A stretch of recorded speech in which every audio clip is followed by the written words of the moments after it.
That was an early flex, bro. You know, we were listening to that clip on the way here. It's just crazy. The same. Oh, wow. The same. We were just in the Sprinter listening to that, reminiscing with you. Yo, wow, just sitting and listening to it.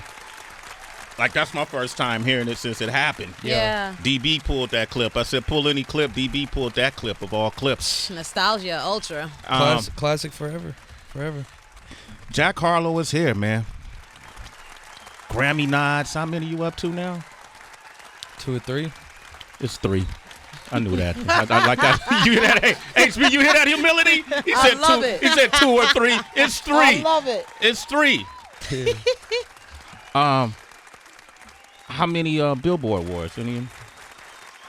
I don't know. I don't think so. Not yet. MTV. I'm still stacking up my accolades, man. I got some work to do. Got some work to do.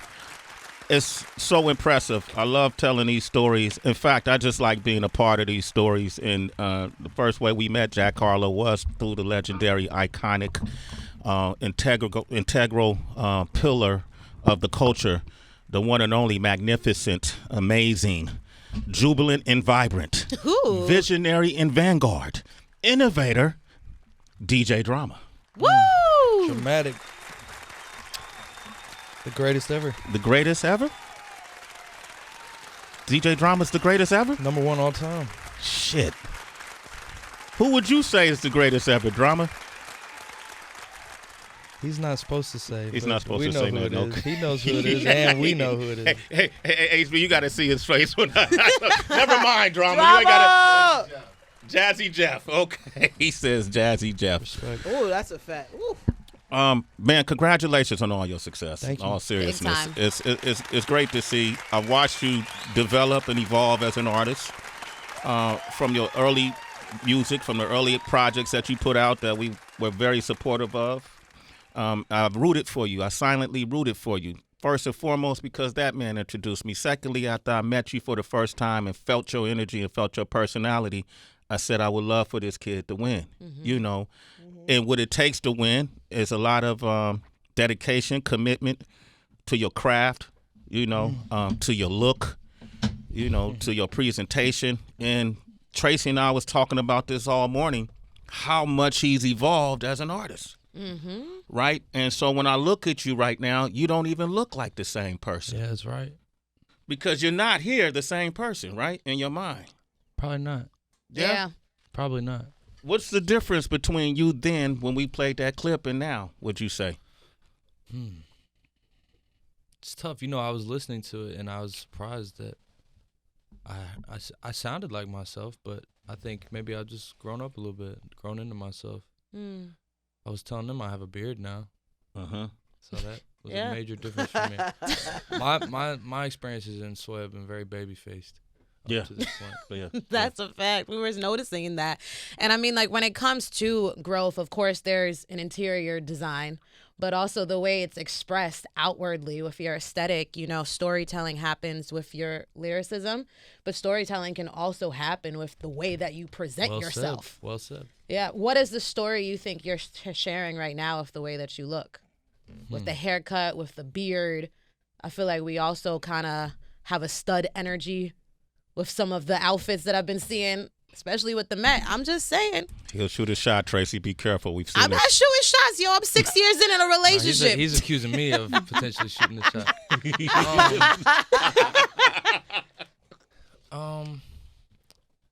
I'd say right now, you know, when I first came out, there was a lot of talk about, yo, he's dope, which felt really good. And since then, the conversation's expanded in great ways. You know, maybe it's about my personality, my interviews, other moments.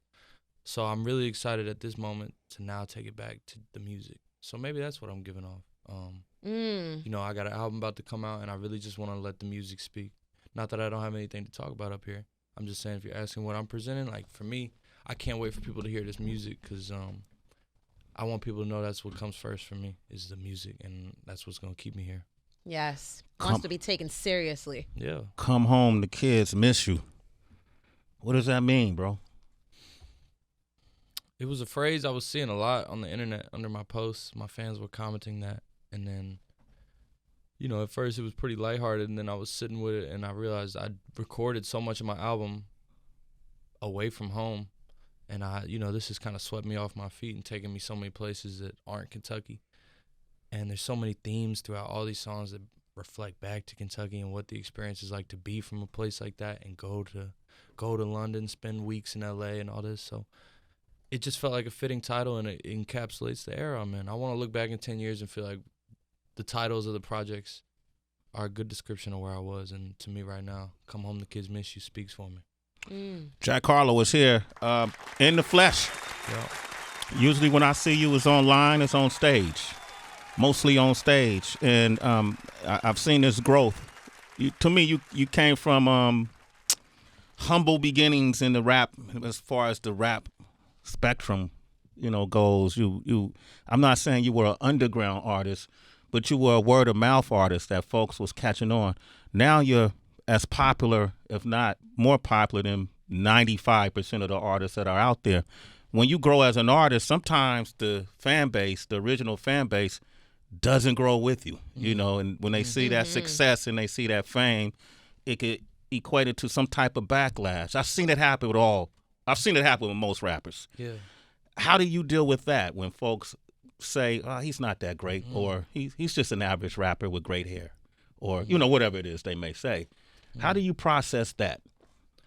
I mean, a lot of the people I look up to, I feel like receive those comments. The internet I grew up with it, so I've been lucky enough to take notes on, what the blueprints can be, how people react to things you do. So any sort of negativity or any sort of skepticism, I just chalk it up to where I'm at and, the level I'm rising to. There's days, it gets under my skin a little bit, but for the most part, I can just kind of downplay it, because if anything, it lets me know we're moving up, when they're making those type of comments. But, I'd like to think that my core fans have stuck with me. Maybe you lose people along the way, but, for the most part, I think people can sense I'm genuine, and my evolution has felt natural to people, not forced.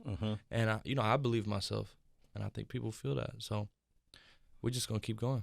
I saw a clip online where you highlighted a group of individuals that were at your first shows, and just when it was like 10, 12, 15 people in the crowd. Yeah, in Alabama. Then you caught them at a more recent show, and you put them front and center, man. What did you keep in touch with fans like that, or? I try to. I'd like to think I have a strong connection with my fans. I mean, my shows are such an exchange. It's not me. Watch me put on a show and enjoy it, marvel at me. Like, my songs are so conversational that it's almost like there's a conversation between me and my crowd going on. So there's tons of moments and eye contact, and just we're sharing something. So I have this bond with my fans. And, I think Birmingham was my first ever headline show outside of where I'm from. There was 10 people there. And It was just such a, in a room that could fit hundreds, if not 1,000 people. And I had to walk out on stage and do a 30, 40-minute set in front of 10 people and coax them into feeling comfortable, because they were all like, damn, we're the only people here. So a few years later, I did Birmingham in the fall, and we just sold it out instantly. I mean, it was just packed. And I posted the picture of that 10-person show the same day, like, hey, we're coming back. This is just a special full circle moment. And while I was in the crowd, I spotted, luckily I looked at the picture today, some of those people showed up in the same outfits they worn 4 years before. Wow. I think to make sure I saw them, and I saw them, and, took moments to recognize them and point them out. But that just gives you chills. That's beautiful. beautiful. Know what I'm saying? It is beautiful. It is. Yeah. That also makes me curious, Jack. There are some artists where we were just speaking with Kehlani yesterday, and I saw SZA tweet a very similar sentiment that Kehlani said yesterday, which is, no offense, but I make music for myself. I saw those tweets. And anything else is just like a bonus. But then you also have artists and even content creators I'll see online that jump on Instagram Live, and they'll ask their fan base, their community, what do you want me to create? What do you guys want? Yeah. And I guess it's maybe a difference between someone leaning more towards their artistry versus someone 50-50, looking at their artistry also as a commodification, as the business side. Where do you fall in line with that? Do you consider yourself 50-50 artist and business, or do you consider yourself someone who leans more on the craft? Well, I lean heavily on the craft. You know, the only aspect of it for me that is business is the fact that, you know, we have a movement coming out of a place that hasn't had a lot of massive movements. And, you know, I have a team of people that I'm looking to continue to put in position, and I'm watching them thrive and work hard and, you know, help me grow, and I'm helping them grow. So it's like bigger than just me. Yeah. And so to me, that is the business aspect of it is, you know, we want to secure ourselves and, you know, feed back into the community. But, you know, in terms of what they said, every artist is doing it different. If it's for you, it's for you. For me, of course, there's a little bit of this. I'm indulging myself, but, you know, it's like I said, it's a shared thing. You're doing a service. To me, my music has gotten better when I started considering the audience.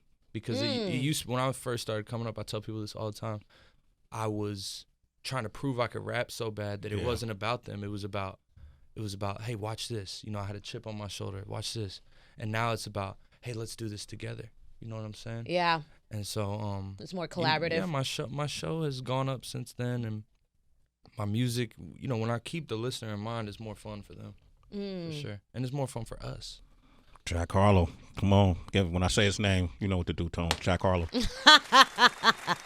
You know what to do. Man, you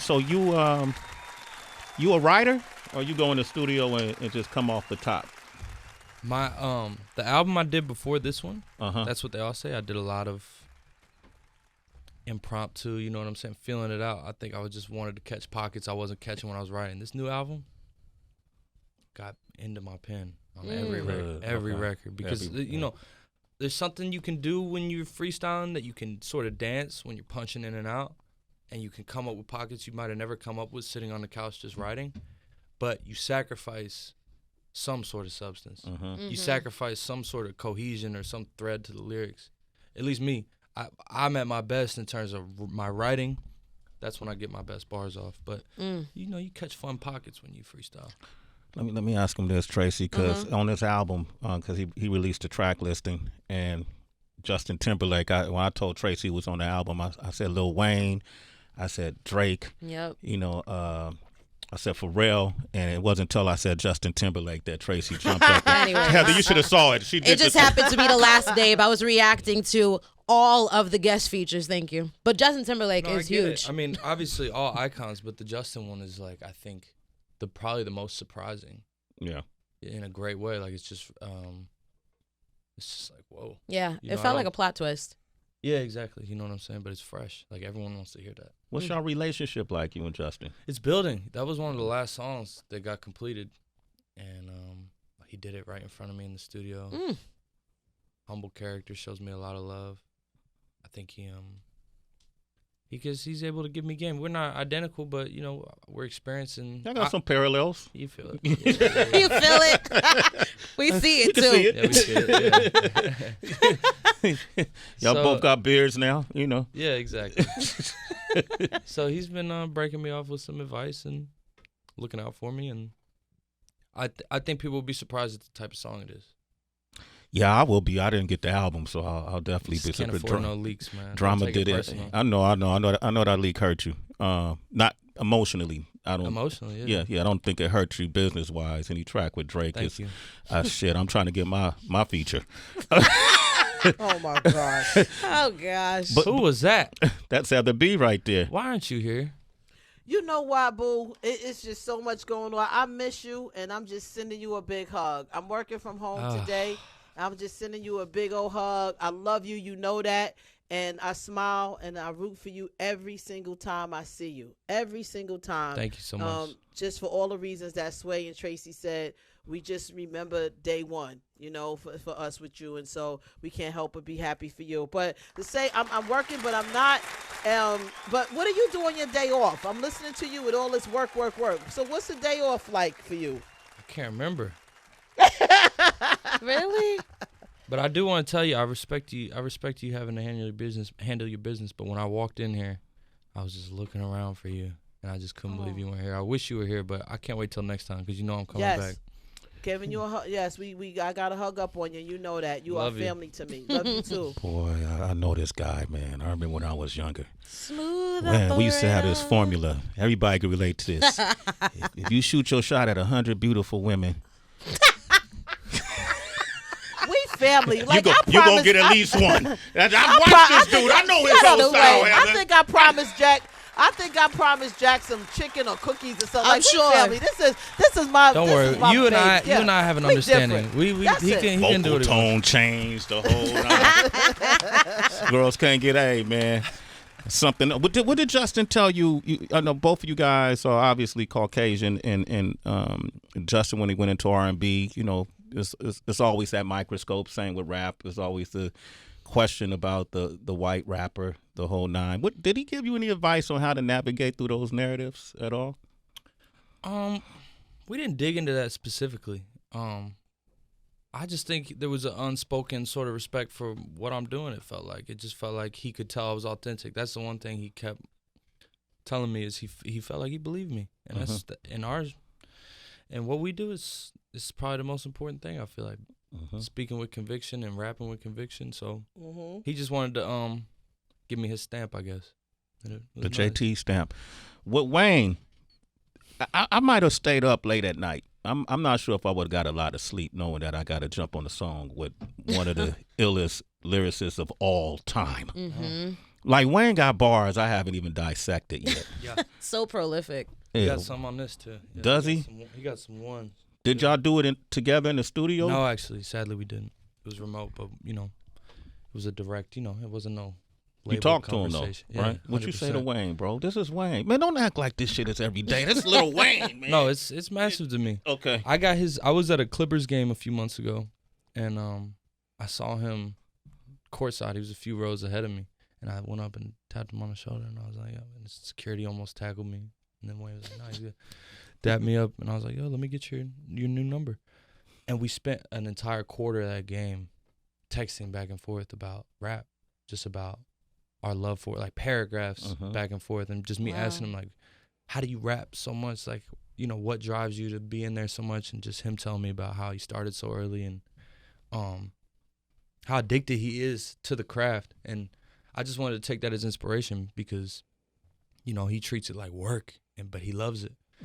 And I just wanted to pull from that. And I sent him the song, and he knocked it out so quick. He just shows me a lot of love, man. He's really warm towards me, and this is our second one together. So I got nothing but love for the GOAT. That's what's up. When you're sending a track to Wayne, to Drake, do you send it to them with your verses already in there? Do you have theirs so that you can see what level you need to be at? Sometimes you're like, what do you think of this beat? Sometimes I was lucky. Wayne was the only one I had done remotely on this album. And I like being in the room. It's really exciting. But typically, yeah, you might send a beat. You might send a concept. Okay. Yeah. Yeah, maybe I'll get the album today. I could tune in. I'm just Got joking. a few more days. I'm joking. I have no doubt we can get it to you ahead of time. Okay, cool. Still time. I won't leak it. At least you know where it came from if it was. That would be comforting. Right. Well, at least I know where it came from. Enjoy it, world. Enjoy the world. No, congratulations though, man. And what else I enjoy is, Heather, you said this recently about Cardi B, how she's adjusted to the occasions really well as her star started to rise, and you see her on all these great big stages, and she always comes right with the right footing. Yes. I feel the same way about you. Thank you. You know, Absolutely. I see you embrace things, and you do it the right way. You keep a very calm. I'm looking at drama right now because I like your disposition in interviews. This man has been doing it for some time, so you know who you are. I even like the way you respond to controversy. Lil Nas X is somebody, he's a citizen of this show. When Industry Baby came out, the visuals from that created a lot of controversy around it. And I'm sure people probably talked to you about it, right? Did that surprise you at all? That people wanted to talk to me about it? Well, they attached you to the controversy. Oh, not at all. Not at all. I knew what was coming with that, but it didn't surprise me, but it also didn't bother me. You know what I mean? I admire that about Lil Nas X. How fearless he is. It's something that I'd like to see in myself. I think everyone's just attracted to people that have traits that they want to see in themselves. So Lil Nas X he's fearless. Yeah. And I respect it. Y'all hang out outside of red carpets? Y'all do really well on red carpets. Y'all got a nice... We do. Yeah. It's the same energy outside of them. That's what's up. Y'all are a fun duo. We are. Yeah. Very fun to watch. Yeah. You know, we were just talking about off mic before you came when we were playing First Class, which is fucking explosive. Thank you. And Sway remembers when I came in one day and I was like, bro, did you see Jack's Instagram? Like, you put up a clip of yourself in the studio just playing, I think it was 15 seconds, if not a few less. And I was like, it's about to go viral before it officially even drops. Yeah. And we were having a conversation, Sway and I, just about the changing life expectancy of a single, considering what can happen when TikTok is attached to it, what can happen when Reels is attached to it. Pretty bizarre, right? Yeah. And I wonder how much you take that into consideration, if it at all puts more pressure on you to produce more product, if something can be played within ears more times than ever before because content creators are using your creation. Ugh. I mean, it just is like, I even hate that. I hate just even thinking about it that way. I mean, I consider these things, but when I'm in the studio, it's never in the back or the front of our minds at all. Of just in terms of creating the music. Once you have something, you know, sometimes you're aware of like, oh, this could work this way, but it's not affecting the art in any way. And I'd like to think it never will. I've always been really hesitant to snippet things and preview things. All my favorite artists, they just come with it. They drop it, and the world experiences it at the same time, and it's this moment. That's always been my philosophy. So even when I've been pushed to tease, I've refused. And something about this record just was like, I just feel like we should just sprinkle this one. We just had a feeling like it was the right one. And, you know, I have a good team. Drama's a good example of someone I can go to for counsel. So we make these decisions together, and I feel like let's see what the world thinks. Yeah. Jack Harlow, man. I did listen to lyrics of I was like, where's my sound? What up, Tone? I said his name, Tone.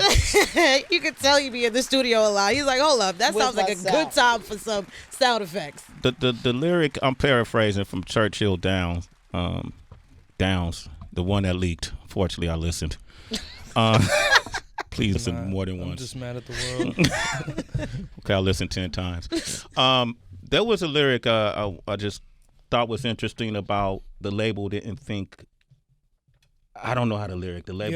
You ask about the best lyrics, man. You've done this since I started coming up here. I come up here and you ask about the exact type of lyrics I'd want to be asked about.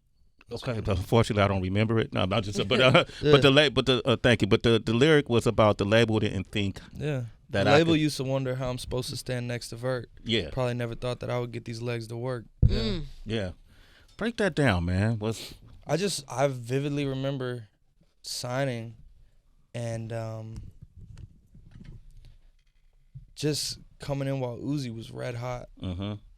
And even having that time where I was like standing next to John with my arm around him, and they had their own drama going on, and I wouldn't say I was necessarily at odds with Uzi, but like we didn't have a relationship. He was somewhere else. I was in Atlanta in development. His arm wasn't around me like, here's the new Gen Now guy. And that's just naturally what it was.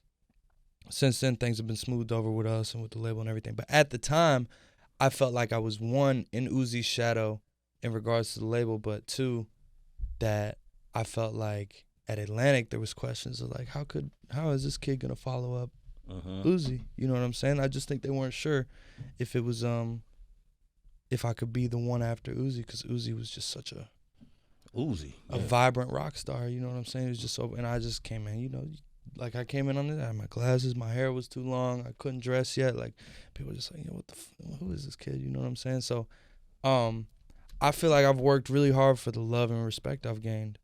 For even it started beyond that, but that is a period of time where it just wasn't cool to embrace me yet. No one was putting their arm around me except a couple people, the guys, a generation now. Like no one was like proud to take a picture with me and say, this is my guy. And now there's a lot of meat riding going on.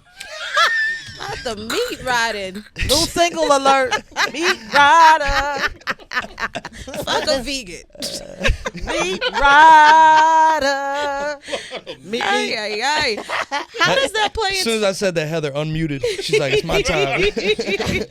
No, Toby muted me and hating. Meat rider. You like that? A lot of meat riding right I'm dying. That's my shit. I'm going to start saying that. I'm curious, Jack, does that impact your trust when it comes to meeting new people, like wondering what their intentions are, even folks who you see change their minds? I mean, my trust has always been low, so I'm just, I can feel people out. I trust my gauge of people, so I wouldn't say it's in that space. That affects more like how I'm feeling now, which that's where you get raps like that. Like to me, I love that record. And the silver lining of that being out for you to listen to is we can discuss that here, because if there was any song on the album, that's definitely one of the main ones that has lyrics that I'd want to discuss with you, because it's like that's one of those verses where it's hard to get in the bag where the conviction is falling out of your mouth. Like everything I said on that, it was just falling out of my mouth, and that's how I felt, and it came from my heart. And it's like sometimes just when you write something, it's just like you just want to kill him because of what happened. You know what I'm saying? You want to kill him because of what you've done to get where you're at, and it's like I'm here. You know what I'm saying? You can't take that from me. Like I did all that. I didn't skip any steps to get here. People want to call me an industry plant. People want to say he's this or that, or it was easy for me. I didn't skip any steps, bro. I did that South by Southwest showcase. Yes, you did. Yep. I did A3C. I did open mics. I burnt CDs. I passed them out. I did everything that so many of these people didn't do. And so for me, that record is a chance for me to say, like, and bitch, I'm here now, and I'm not going anywhere. You know what I mean? Say it. I like that. Round of applause. That's the shit I wanted to hear you talk up here, Jack Harlow. That's real. Sometimes when I sit back and I really let it register. Yeah.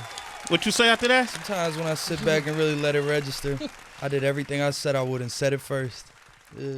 Manifestation. Yes. The world's in denial, but they all know what I'm headed for. Come on, man. Yeah. Ooh, I got chills off that shit.